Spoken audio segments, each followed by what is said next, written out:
જો અહીંયા આપણને ક્વેશ્ચનમાં બતાવ્યું છે કે લિથિયમના બે સ્થાયી સમસ્થાનિક છે.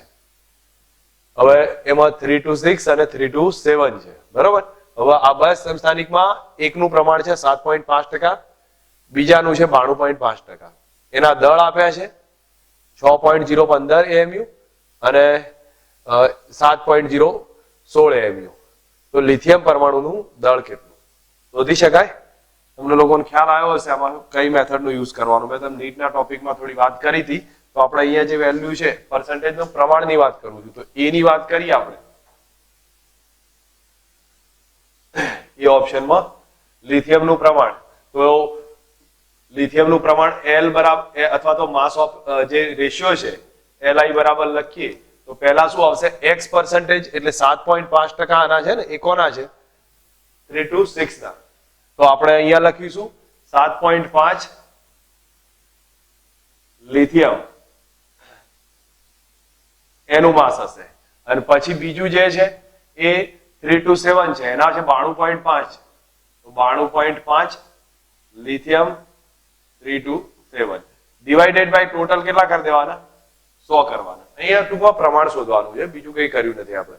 તો અર્થ સમજજો, આના 7.5% વત્તા આના 92.5%, ટોટલ કરી 100% વડે ડિવાઈડ કરી નાખીએ, એક રિઝલ્ટ આવશે. હવે આપણે ડેટા મૂકવાના છે તો એમાં કિંમત લખીએ છીએ. લિથિયમનું પ્રમાણ કેટલું આવશે તો આપણે જો, અથવા એનું દળ કેટલું, તો માસ જ લખી દઉં છું, બીજું કઈ એમાં વધારે કરતો નથી. માસ લખીએ છીએ તો 7.5 ગુણ્યા આનું દળ છે 6.015 AMU, 6.015 AMU વત્તા 92.5 ગુણ્યા એનું જે દળ આવશે એ 7.016 AMU ડિવાઇડેડ બાય 100 કરી દેવાના ટોટલ કરી. મને કહેશો ફાઇનલી માસ કેટલું આવે છે? આમાં કેલ્ક્યુલેશન કરવાનું રહેશે. દેખાય છે ને બધાને? 7.5 ગુણ્યા 6.015 AMU અને 92.5 ગુણ્યા 7.016 AMU ભાગ્યા 100 કરી નાખ્યા છે. કેટલું થાય છે મને કહી દો? 6.94 AMU. તો આ બસ એક આન્સર થઈ ગયો પહેલાનો. લિથિયમની વાત કેલ્ક્યુલેશન કરી તો એમાં કઈ બીજું વધારે છે નહીં. હવે બી ઓપ્શન ની વાત બતાવું છું. બી માં શું કહ્યું છે? બોરોનના બે સ્થાયી સમસ્થાનિક છે, 5 થી 10 અને 5 થી 11 છે, બરોબર. એના દળ આપ્યા છે 10 પોઈન્ટ સમથિંગ અને 11 પોઈન્ટ સમથિંગ, બે દળ આપ્યા છે. બોરોન પરમાણુનું દળ આપી દીધું છે. હવે બેના પ્રમાણ કેટલા? તો પ્રમાણ માટે આપણે બી ઓપ્શન ની વાત કરીએ તો અહીંયા લખી દઉં છું. ધારો કે સમજો પહેલો જે છે 5 to 10 નું પ્રમાણ X% લઈ લો. તો બાકી જે વધ્યો બી 5 to 11 નું પ્રમાણ કેટલું થાય ભાઈ? 100 માંથી બાદ કરવાના છે. 100 ઓછા X%. આ બેનું પ્રમાણ આવી ગયું. હવે આપણે કેલ્ક્યુલેશનમાં સ્ટેપ ચેક કરીએ. તો સ્ટેપમાં હું અહીંયા તમારા સામે લખું છું, જે રિલેશન આગળ લખતા હતા એ જ કન્ડિશનમાં. Mass total mass of boron is equal to ગણીએ તો X percentage કોના પણ 5 to 10 ના. માસ ઓન લખીએ અથવા એકલું લખી દઈશું તો બી ચાલશે. હું એકલો લખું છું, પછી એની વેલ્યુ આપણે એડજસ્ટ કરીએ. 5 to 10 પ્લસ 100 માંથી X બાદ કરો, કેટલા પર્સન્ટેજ? 5 to 11 ના, ડિવાઇડેડ બાય કેટલા કરી દેવાના? 100 કરવાના. હવે આમાં તમારે ડેટા લખવા હોય તો એ પ્રમાણે એનો સીધો આન્સર મળશે. તો આપણે 100 ને અહીંયા મલ્ટીપ્લાય કરી દો તો બી ચાલશે, જેથી અહીંયા તો ડેટા આપ્યા છે ને. તો બોરોન પરમાણુનું દળ, હવે જુઓ આ બેનું દળ તો આપ્યું છે. બોરોન પરમાણુનું દળ 10.811, અહીંયા લખું છું 10.811 ગુણ્યા 100 મલ્ટીપ્લાય અહીંયા કરી દઉં, જેથી આપણે આગળ કેલ્ક્યુલેશનમાં ઈઝી પડે. આને મલ્ટીપ્લાય કર્યા ઇઝ ઇક્વલ ટુ X અને 5 to 10 નું દળ 10.01294 ગુણ્યા 10.01294 પ્લસ 100 ઓછા X અને એમાં 5 to 11 નું દળ 11.00931 AMU. તમને ખ્યાલ આવ્યો ને? અહીંયા મેં શું કર્યું છે, આને સામે ગુણ્યો તો 10 ગુણ્યા 8. 1 મિનિટ, મારી થોડી ભૂલ થઈ, રાઈટ છે, 10.811 ગુણ્યા 100 છે, બરાબર છે. અને અહીંયા x ગુણ્યા આનું દળ લખ્યું છે 10.01294 અને 100 ઓછા x અને આનું દળ 11.0931. તો આપણે શાંતિથી કૌંસ છૂટો પાડવાનો હશે ને કૌંસ છૂટો પાડ્યા પછી x નો ફાઇન્ડ કરી લેવાનો આવે. તો આપણે એક કામ કરીએ, અહીંયા લખી દઉં છું, આપણા માટે થશે 10, અથવા તમે એક શાંતિથી કેલ્ક્યુલેશન કરી લો, આમાં કઈ બીજું વધારે કરવાનું નથી. આને કૌંસ છૂટો પાડીને અહીંયા લખીને મને કેલ્ક્યુલેશન કરી x નું પ્રમાણ કહી દો, બસ. બીજું કેટલું આવે છે પર્સન્ટેજમાં, થોડી વાર થાય એનો વાંધો નહીં, મને કેલ્ક્યુલેશન કરીને કહી દો કેટલું થાય છે. 19. આટલા ટકા આયા, આટલા એના આવી ગયા. તો હવે હું અહીંયા લખી દઉં છું B 5 to 10 નું પ્રમાણ 19.9% છે, બરોબર. તો આપણે બીજું લખી દઈએ, અહીંયા B 5 to 11 નું પ્રમાણ છે એ 100 ઓછા 19.9 એટલે થશે 80.1%. આનું પ્રમાણ થઈ ગયું. બોલો, બેમાં સમજ આવી? મેથડ બે દાખલાની સમજી લો. જો અહીંયા બીજું કઈ મેં કર્યું નથી વધારે, તમને બે નાય દળ આપ્યા છે. હવે તમને આનું માસ ફાઇન્ડ કરવાનું કીધું હોય તો આપણે એ ઓપ્શનમાં લખું છું. તો આનું ટોટલ માસ બરાબર લખીએ, એક જ મિનિટ. આનું પહેલું છે 7.5 ગુણ્યા લિથિયમ છે. તો આવા તમે સમજજો. તો 7.5 ગુણ્યા લિથિયમ નો એક ભાગ છે અને 92.5 ગુણ્યા લિથિયમ નો બીજો ભાગ છે. ભાગ્યા કેટલા કરી દીધા? 100 કર્યા છે. હવે આપણને ટોટલ જે કે ચેક કરશો તો આમાં એમનું આની ગણતરી કરી, 7.5 ગુણ્યા આનું દળ લખ્યું, 92.5 ગુણ્યા આ દળ લખ્યું, ભાગ્યા 100 કર્યા, તો માસ આવી ગયું એક. બીજામાં જોયું બોરોન 5 to 10 નું પ્રમાણ x છે, તો 5 to 11 નું પ્રમાણ કેટલું? તો 100 minus x. હવે આને તમે લખવા જાઓ તો અહીંયા બસ એ જ પ્રમાણે mass of boron is equal to x percentage of 5 to 10 and 100 minus x 5 to 11 છે. બસ આના આધારે આપણે ટોટલ લખી દઈએ. તો આપણે વેલ્યુ લખી તો આ થશે 10.811 આપ્યા ગુણ્યા 100 કરી નાખ્યા છે, બરાબર. x ગુણ્યા આનું દળ લખી દીધું અને 100 ઓછા x ગુણ્યા આ ભાગનું દળ લખ્યું. પછી બેલેન્સ કરી ફાઇન્ડ કરે, x બરાબર 19.9 આવશે. તો 5 to 10 નું પ્રમાણ આટલું થઈ ગયું. તો 5 to 11 નું પ્રમાણ 100 ઓછા x. કન્ફ્યુઝન છે? એક સમજાવું હજી? આવડશે? બરોબર. ઓકે, ચલો હવે બીજો એક્ઝામ્પલ. અહીંયા તમારી સામે આપ્યો છે, સેમ કન્ડિશન નું, સેમ પેટર્ન છે. નિયોનના 3 સમસ્થાનિક છે, 10 to 20, 10 to 21 અને 22. એના પ્રમાણ આપ્યા 90%, 0.27, 9.22. એના દળે આપ્યા છે. પરમાણુનું દળ શોધવું છે. તો આપણે લખી દઈએ નિયોન પરમાણુનું દળ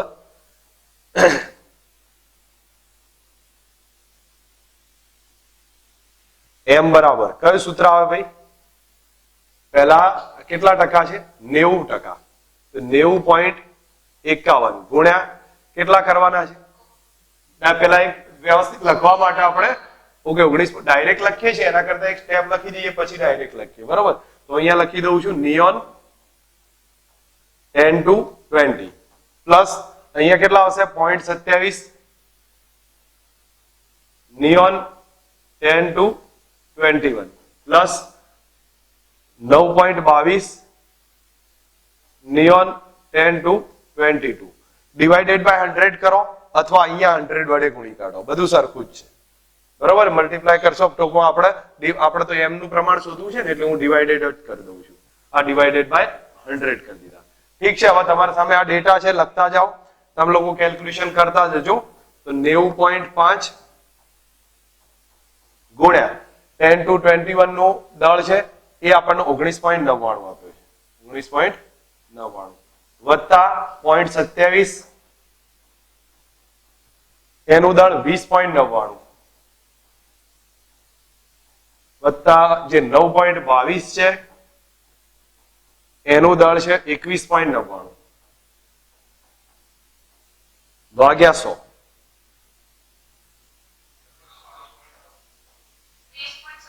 હા બરાબર, માસ કેટલું થશે 20.17 ઇકોતેર. તો આનું માસ આવી ગયું નિયોનનું. ક્લિયર છે? મેથડ જો સેમ આગળના ક્વેશ્ચન ની છે. 90.95 ગુણ્યા 19.99, 0.27 ગુણ્યા 20.99 અને 9.22 ગુણ્યા 21.99 ભાગ્યા 100. ટોટલ કરી દેશો એક જવાબ આવી જશે. ક્લિયર છે? હવે કે સમજાવવું છે આમાં? આવડશે ને? ઓકે ઠીક છે. તો બીજો દાખલો લઉં છું. હવે બીજા દાખલામાં જુઓ, આપણે યુઝ થશે mass of proton, mass of electron, એ બધાની જરૂર પડશે તો આપણે એનો ઉપયોગ લઈ લઈશું. ઠીક છે? અહીંયા તમારી સામે આને થોડું મોટું કરી દઉં છું જેથી તમે ડાયરેક્ટ ડેટા યુઝ કરી શકશો. આગળના દાખલામાં જુઓ, આપણને શું કીધું છે? નાઇટ્રોજન ન્યુક્લિયસ છે, એની બંધન ઉર્જા શોધવી છે. નાઇટ્રોજનનું દળ આપી દીધું છે. કયું સ્ટેપ યુઝ કરીશું નાઇટ્રોજનની બંધન ઉર્જા માટે?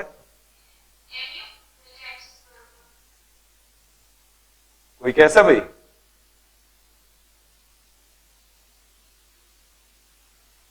ZMP plus NMN minus M relation ના લખાય અને છૂટા છૂટા ઘટક કણોનું દળ ઓછા નાઇટ્રોજનના ન્યુક્લિયસનું દળ. તો કયું લખીશું? બંધન ઉર્જા બરાબર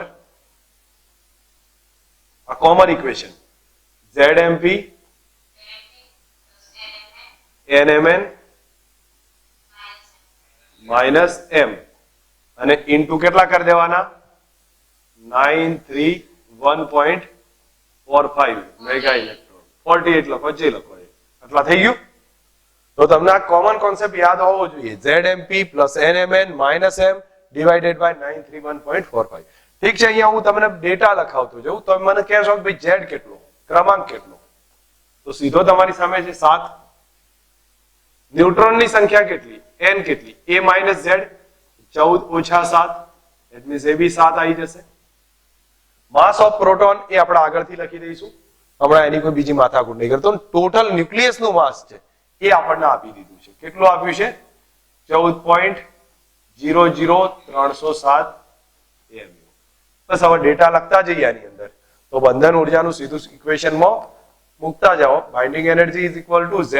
હવે Z ની કિંમત લખું છું તો 7 ગુણ્યા માસ ઓફ પ્રોટોન આપણને યાદ હશે 1.00 કેટલા હતા? 7825. એટલે અહીંયા સમથિંગ જે આપ્યા હોય તમે કદાચ એ રીતે યાદ રાખી લેશો તો બી ચાલશે. માસ ઓફ પ્રોટોન છે 1.007825 છે. તો અહીંયા લખી દઉં છું ગુણ્યા ન્યુટ્રોન પ્લસ કરી ન્યુટ્રોનની સંખ્યા. ન્યુટ્રોનની સંખ્યા છે 7 અને એનું માસ કેટલું આપ્યું છે? 1.008665 mu. 1.008665 mu. આ થઈ ગયું બેનું ટોટલ સરવાળો જે આપણે કૌંસમાં લખી દીધો છે. માઇનસ ન્યુક્લિયસ નું માસ 14.00307 ગુણ્યા કેટલા કરવાના? અહીંયા જે બી આપ્યા હોય એ લખી દો. અહીંયા કદાચ વેલ્યુ આપી હોય તો ઠીક છે, ના આપી હોય તો આપણી રીતે 931 લખી દઈએ, કોઈ વાંધો નહીં. હું 931.48 લખી દઉં છું. હવે તમારે ડેટામાં કેલ્ક્યુલેશન અહીંયા કરવાનું રહેશે. થોડું ધ્યાન આપો. 7 ગુણ્યા આનું કરો, 7 ગુણ્યા આનું કરી બેનો સરવાળો કરી લો અને એમાંથી આપ 14.307 બાદ કરી અને 931 વડે મલ્ટીપ્લાય કરો. મને ફાઇનલ બંધન ઉર્જા કેટલી આવે છે એ કહી દો.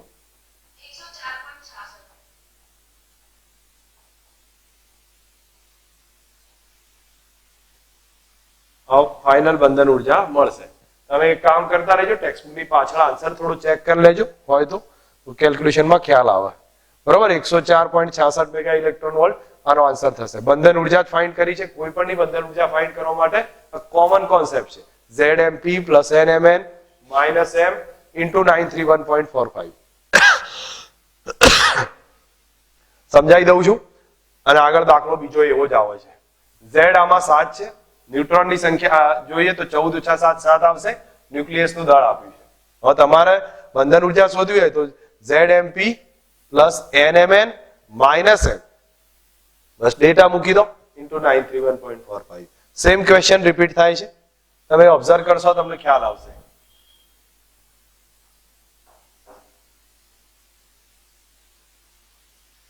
આમાં કયું છે? ન્યુક્લિયસની બંધન ઉર્જા શોધવી છે. સેમ ક્વેશ્ચન રિપીટ કર્યો ને ભાઈ, બે તત્વની Fe ની અને Bi ની. કોન્સેપ્ટ બી સેમ, બધું સેમ જ છે. તો પહેલા આપણે એકની શોધીએ અહીંયા. તો અહીંયા એકની શોધીએ તો હું અહીંયા પહેલું જ લખી દઉં છું કે Fe માટે Fe 26 56. કોઈ મને સ્પીડમાં કહેતા જજો Z કેટલા છે ભાઈ? 26. હા, તો ન્યુટ્રોનની સંખ્યા કેટલી? 30 થાય કે નહીં? તો અહીંયા હું લખું 56 ઓછા 26 બરાબર 30 છે. અને માસ કેટલું Fe નું? Mass of Fe 55 point. એ લખતો નથી અહીંયા, તમારી સામે છે એટલે હું લખતો નથી. બરાબર છે, એ તમારી સામે આ રિલેશનમાં આપેલું છે. માસ ઓફ Fe રિલેશન હું સેમ લખીશ. બાઇન્ડિંગ એનર્જી કોના માટે ભાઈ? Fe માટે. તો એ લખું તો પાછું same equation ZMP plus NMN minus M into 931.48 mega electron volt. બસ ડેટા મૂકતા જાઓ, કિંમત મળશે. થોડી કેલ્ક્યુલેશન રહે, બાકી દાખલાઓમાં કઈ દમ નથી. Z ની કિંમત 26 છે. માસ ઓફ પ્રોટોન આપણે લખ્યું હતું એ જ મુજબ જોઈ લઈએ 1.007825 1.007825 પ્લસ ન્યુટ્રોન 30 એનું દળ લખી દઉં 1.0086665 1.0086665 માઇનસ આ થઈ ગયું total ZMP plus NMN minus M. હવે M Fe નું છે 55 પોઈન્ટ, થોડી લાંબી કિંમત છે લખી દઉં છું 55.4939 આખો કૌંસ પૂરો કર્યો અને ગુણ્યા કેટલા કરી દઉં ભાઈ? 931.48 મેગા ઇલેક્ટ્રોન વોલ્ટ. શાંતિથી કેલ્ક્યુલેશન કરો. આમાં તમારે બીજું કઈ નહીં, આનો ગુણાકાર કરો વત્તા આનો કરો, એમાંથી આ બાદ કરો, એને જે જવાબ આવે એને 931 વડે મલ્ટીપ્લાય કરો તો આપણને Fe ની બંધન ઉર્જા આવશે.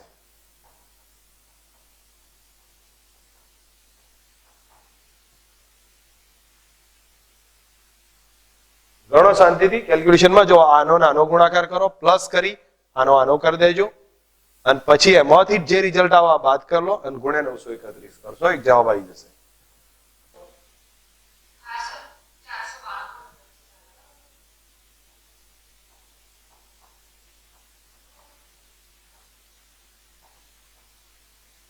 ક્લિયર થયું? બરોબર છે. હવે હું સેમ ક્વેશ્ચન BI માટે કેલ્ક્યુલેશન કરીએ. મેથડ સેમ, ગણતરી સેમ, બધું એના જ હશે, કોઈ વધારે ફરક નથી. ફક્ત થોડી પ્રેક્ટિકલ કેલ્ક્યુલેશનમાં જોવાનું છે. તો આપણે અહીંયા લખું છું BI 83209 83209. બોલો તો આમાં મને Z કેટલા? 83. N કેટલા? 209 માઇનસ 83 કેટલા? 156 થશે. ઠીક છે. અને માસ કેટલું? તો માસ લખી દઉં 208. એક જ મિનિટ, મારી ભૂલ થઈ છે કદાચ.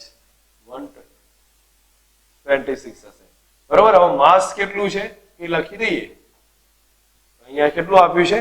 208.980 388 208.980 388 એમ. ઠીક છે. બસ બાકી કોમન કોન્સેપ્ટ કઈ નવું છે નહીં. તો બંધન ઉર્જા BI ની બરાબર ચેક કરીએ તો ZMP plus NMN minus M into 931.48 mega electron volt. Data લખતા જઈએ તો જો Z થશે, અહીંથી લખું છું Z 83 into mass of proton 1.007825 હતું. એક જ મિનિટ હો, અલગ ના આવી જાય. 7825 અને 1.00888665 પ્લસ 126 into 1.008665 માઇનસ આ કૌંસ પૂરો કર્યો મેં અહીંયાથી માઇનસ એમ એમ થશે અરે 208.980388 ગુણ્યા 931 ઠીક છે તો તમે જો 83 ગુણ્યા આટલું કરી દો વત્તા 126 ગુણ્યા કેલ્ક્યુલેશન લખો અને એમાંથી 208 પોઈન્ટ આ બાદ કરો અને ગુણ્યા 931 કરો એટલે ટોટલ બંધન ઉર્જા બીઆઈ ની આવી જશે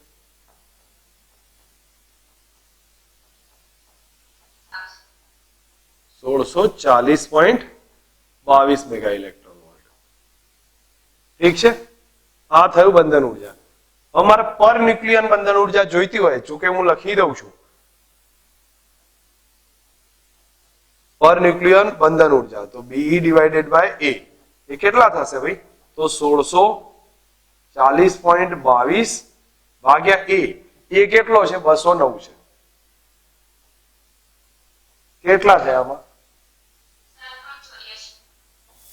7.84 મેગા ઇલેક્ટ્રોન વોલ્ટ ઓકે એક કામ કરો મેં આગળના દાખલામાં બી આપણે ટ્રાય કરીએ તો મારી અહીં પાસે અહીંયા જગ્યા નથી હું પાછળ લખી દઉં છું આની પર ન્યુક્લિયન બંધન ઉર્જા કેટલી થશે તો આની છે 492.25 ભાગ્યા A એ કેટલો 56 છે જે હું અહીંયા લખી દઉં છું થોડુંક આગળ adjust કરાઈને B by A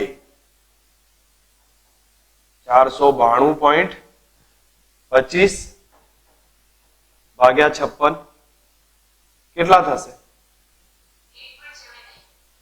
8.79 mega electron volt આ પર ન્યુક્લિયન બંધન ઉર્જા થઈ ગઈ આપણે માગી નથી પણ મે બી કદાચ યુઝ હોય તો આપણે કેલ્ક્યુલેશનમાં કરી લઈએ કે પર ન્યુક્લિયન બંધન ઉર્જા આપણને આટલી જોવા મળશે કુલ બંધન ઉર્જા આટલી છે અને પર ન્યુક્લિયન આટલી બોલો ક્લિયર થાય કોન્સેપ્ટમાં કે હજી સમજ આવી નથી બે દાખલા આપ્યા છે ગણતરીમાં ખ્યાલ આવી જવો જોઈએ હવે નેક્સ્ટ એના પછી છે અહીંયા બતાવ્યું છે આપેલા સિક્કાનું દળ 3 ગ્રામ છે પ્રોટોન ન્યુટ્રોન એકબીજાથી ટોટલ અલગ કરવા છે બધા પ્રોટોન ન્યુટ્રોન તો જરૂરી ઉર્જાની ગણતરી કેટલી અને અહીંયા કહ્યું છે 63 આ જે કોપરનું છે એનું આટલા એમયુ દળ આપેલું છે શું કરી શકાય ભાઈ શું કરે કોઈને ખ્યાલ હોય તો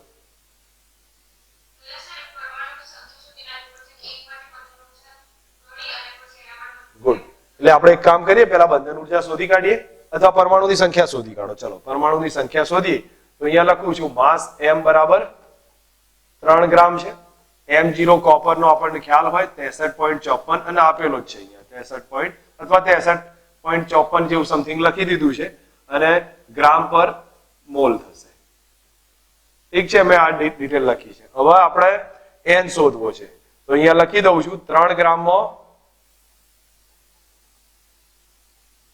સંખ્યા પરમાણુની તો એ ચેક કરીએ એ n છે અને એ કેટલા છે આપણે ચેક કરવું છે કયું રિલેશન ભાઈ m by m0 is equal to n upon na આપણે n ને સબ્જેક્ટ બનાવી દો તો n is equal to m by n0 into na data મૂકી દઈએ ડેટા મૂકીએ તો સીધો એક જવાબ આવશે નહીતર આગળ પાછું વધારે લાંબુ થશે કિંમત મૂકી દઈએ છે 3 ભાગ્યા 63.5 ગુણ્યા na એટલે 6.023 into 10⁻23 કેટલા થાય છે મને કહેશો n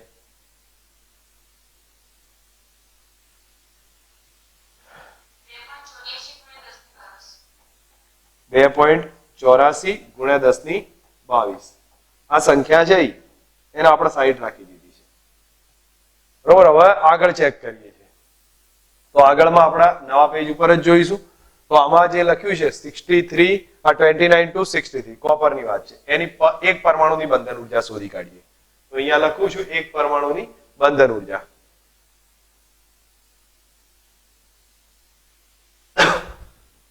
2963 છે ઓકે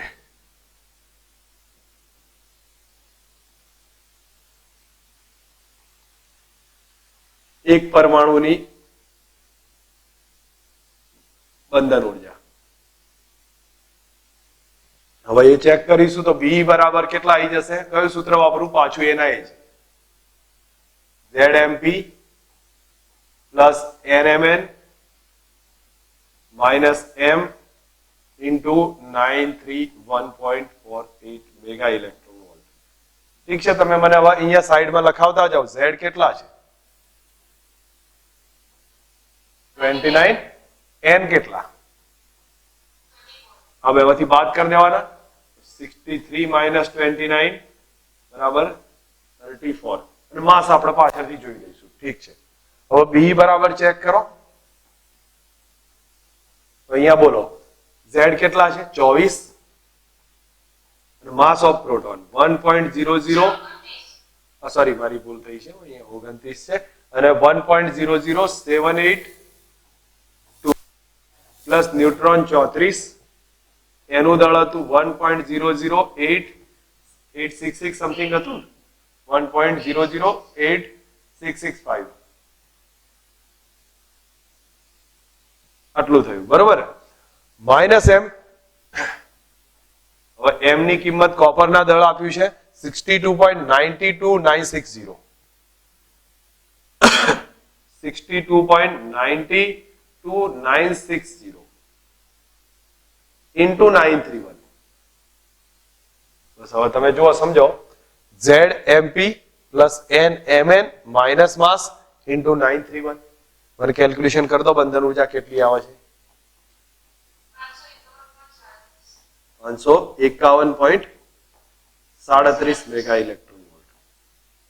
આ તો એક પરમાણુની થઈ ને, સમજો, એક પરમાણુની થઈ. તો ટોટલ પરમાણુની ચેક કરવી હોય તો આપણે આગળ જે સંખ્યા છે ને એના વડે ગુણી કાઢવી પડે. તો અહીંયા હું લખી દઉં છું, એક પરમાણુની બંધન ઉર્જા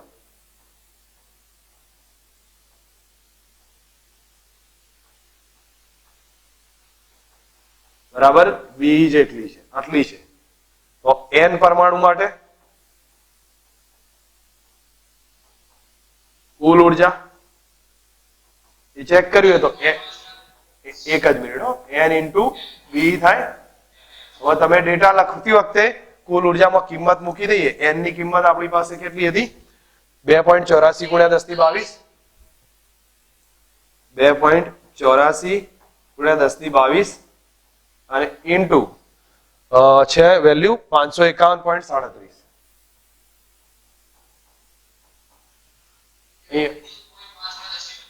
1.5 ગુણ્યા 10 ની 25 મેગા ઇલેક્ટ્રોન વોલ્ટ. અહીં આટલી એનર્જી આવે. બરોબર. તમને વેરિએશનમાં જુઓ, વાસ્તવમાં આપણો કોન્સેપ્ટ જ ક્લિયર કર્યો છે એક્ઝામ્પલમાં. તમને જે ડિટેલ બતાવી એમાં જો તમે એકના એક ટોપિક રિપીટ કરી અલગ અલગ કોન્સેપ્ટ થી રિવાઇઝનમાં લીધું છે. ભાઈ 3 ગ્રામ આપ્યું હોય તો એની ટોટલ બંધન ઉર્જા કેટલી? તો પેલા સંખ્યા ફાઇન્ડ કરી લો. 3 ગ્રામ આપ્યું છે, M0 આપ્યા છે, તો 3 ગ્રામમાં સંખ્યા કેટલી? તો M/M0 બરાબર N ભાગ્યા Na. તમને N મળી ગયા. એકવાર બસ N મળી જાય એટલે પછી એક પરમાણુની બંધન ઉર્જા શોધી કાઢો. તો એક પરમાણુની બંધન ઉર્જા ZMP plus NMN minus M into 931.48. Bus data મૂકી દો એમાં તો આપણને બંધન ઉર્જા આવી. હવે એક પરમાણુની બંધન ઉર્જા આટલી છે તો N ની કેટલી? મલ્ટીપ્લાય કરી દો, એક જવાબ આવી જશે. સમજ આવે છે ને? પ્રેક્ટિસ કેલ્ક્યુલેશન તો તમે ગમે તે કરી શકો, પણ મેથડ સમજ આવવી જોઈએ આપણને. મેથડ થી એક્ઝામ્પલ ઈઝી થઈ જશે. ક્લિયર છે? હવે અહીંયા સમજો, આ ક્વેશ્ચનમાં શું કીધું છે? થોડું ધ્યાન રાખવા જેવું ક્વેશ્ચન છે. અલગ અલગ સમીકરણની પ્રક્રિયા લખવાની છે. આમાં આલ્ફા ડીકે થતો હોય. ચલો યાદ આવે છે? આલ્ફા ડીકે થાય તો શું થતું હતું? હું તમને સિમ્પલ ક્વેશ્ચન પૂછું છું. હા, ક્રમાંક 2 ઘટે અને દળાંક 4 ઘટી જાય. ક્રમાંક 2 ઘટી જાય, દળાંક 4 ઘટે. બીટા માઇનસ નું ઉત્સર્જન થાય તો હા, ક્રમાંક 1 વધી જાય. જો ધ્યાન પર રાખજો, હું તમારા સામે અહીંયા લખી દઉં છું જેથી તમને યાદ રહે. આલ્ફા નું ઉત્સર્જન થાય તો Z 2 ઘટે અને A કેટલો ઘટી જાય? 4 ઘટે. બીટા માઇનસ એટલે ઇલેક્ટ્રોન છે, એનું ઉત્સર્જન થાય તો Z 1 જેટલો વધી જશે. 1 જેટલો શું થશે? વધશે. હવે બીટા પ્લસ નું ઉત્સર્જન થાય તો Z માં શું થશે? 1 ઘટી જશે. સમજો ને, બીટા માઇનસ નું ઉત્સર્જન થયું તો બેલેન્સ કરવા એક વધી ગયો આમાં, અને બીટા પ્લસ નું ઉત્સર્જન થાય તો એક ઘટી જશે. ઠીક છે, હવે તમને ખ્યાલ હશે બીટા માઇનસ હોય, બીટા માઇનસ, તો એની સાથે શું ઉત્સર્જન થાય? Anti neutrino. અને પ્રોઝિટોન હોય તો એની સાથે શું ઉત્સર્જન થાય? ન્યુટ્રિનો ઉત્સર્જન થાય. ઠીક છે, બાકી આટલું સમજ હોય તો લગભગ પછી લખવામાં તો કોઈ વાર નહીં લાગે. હવે તમને અહીંયા સમજાવતો જઉં છું, સમીકરણને ચેક કરતા જાઓ. તો જો તમારી સામે ઇક્વેશન છે, એક જ મિનિટ હો ભાઈ. ઓકે, અહીંયા મારીથી મિસ થઈ ગયું છે આનું, ચલો હું એક રહેવા દઉં છું. 88226 એના આલ્ફાનો ડીકેસ થાય છે, આપણે લખી દઈએ છીએ RA 88226, એમાંથી આલ્ફા ડીકેસ થાય છે. ચલો લખાવશો. તો X તત્વ બનતું હોય, આપણને કોઈ ખ્યાલ ના હોય તો કોઈ વાંધો નહીં, આલ્ફામાં લખી દો 2He4. 2He4. હવે આમાં કેટલા બસ વધશે ભાઈ? કેટલા ઘટી જાય? 2 ઘટશે તો કેટલા રહે? 86 રહે. અને આમાંથી 4 ઘટી જાય તો કેટલા રહે? ઠીક છે, ક્લિયર છે? બીજામાં જુઓ, આમાં શું બતાવ્યું છે? બીજામાં 94242, એમાં આલ્ફા ડીકેસ થાય છે. એક્ઝેક્ટ તત્વ કદાચ ના ખ્યાલ હોય, XY લખી દેશો ચાલી જશે. 94242, એમાંથી આલ્ફા ડીકેસ થાય 2He4. તો જો 92 થઈ જશે અને આમાંથી 4 ઘટશે તો કેટલા થયા? 238. આમાં તમને ખ્યાલ ના હોય તો X તત્વ લખી દો, ચાલી જશે, એમાં કોઈ વધારે છે નહીં. એવું સેમ આગળ ચેક કરતા જઈએ. તો જો હવે સમજજો કેલ્ક્યુલેશનમાં. ફોસ્ફરસ 15 to 32 અને એમાંથી બીટા માઇનસ ડીકે થાય. તમને યાદ હશે બીટા માઇનસ થાય, ઇલેક્ટ્રોન એની સાથે એન્ટી ન્યુટ્રિનો આવે, તો ઇલેક્ટ્રોન એની સાથે એન્ટી ન્યુટ્રિનો. મેં શું કહ્યું હતું? બીટા માઇનસ નું ઉત્સર્જન થાય, ક્રમાંક 1 વધી જશે. તો ક્રમાંક 15 નો કેટલો થયો? 16. દળાંકમાં કોઈ ફરક નહીં પડે. સેમ રિલેશન અહીંયા ચેક કરીએ.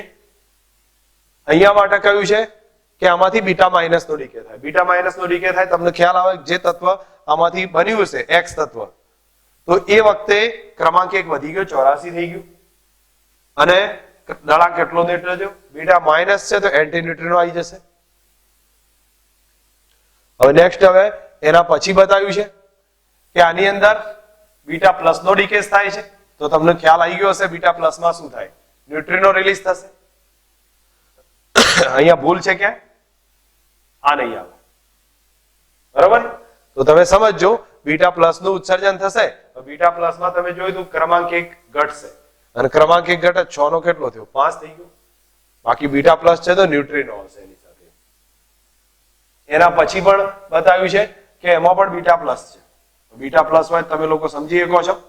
43 97 એમાંથી X તત્વ બન્યું હશે. હવે અહીંયા જોવા જાવ તો એક ક્રમાંક ઘટી જશે, તો 42 97 એમના એમ, બીટા પ્લસ એની સાથે ન્યુટ્રિનો આવે, એટલે આ નહીં લખાય. હવે આગળ બતાવ્યું છે ઇલેક્ટ્રોન કેપ્ચર. ઇલેક્ટ્રોન કેપ્ચર તો હવે તમને ખ્યાલ આવી જશે, ઇલેક્ટ્રોન એડ થશે. અને ઇલેક્ટ્રોન કેપ્ચરમાં જુઓ, આ તત્વ આપ્યું છે, એમાં એક ઇલેક્ટ્રોન એડ કરો. ઇલેક્ટ્રોન -1 0 હશે તો બેલેન્સ કરો, 120 તો 120 જ રહેશે. પણ અહીંયા 54 ઓછા 1 એટલે 53 થઈ જાય. બોલો, રિલેશનમાં સમજ આવી છે કે સમજાવી છે? એકવાર બાકીના છોકરાઓ યાદ શું રાખવાનું છે? મને એટલું કહેશો, યાદ શું રાખશો? આલ્ફા કણ વખતે ક્રમાંક 2 ઘટે, દળાંક કેટલો ઘટે? 4 ઘટે. ચલો પછી બીટા માઇનસ વખતે ક્રમાંક 1 વધી જાય, દળાંકમાં કોઈ ફેરફાર ના થાય. ક્રમાંક 1 વધી જશે, દળાંકમાં કોઈ ફેરફાર નહીં થાય. બીટા માઇનસ ઉત્સર્જન થાય છે તો એ વખતે ઇલેક્ટ્રોન કહેવાય, અને ઇલેક્ટ્રોનની સાથે એન્ટી ન્યુટ્રિનો. બીટા પ્લસ નું ઉત્સર્જન થાય તો ક્રમાંક 1 ઘટશે, દળાંકમાં કોઈ ફેરફાર નહીં થાય, અને એની સાથે ન્યુટ્રિનો આવશે. બરોબર? હવે બાકીના રિલેશનમાં કોઈ વાર એડ કરવાનું આવે તો એ પછી સમજી શકાય.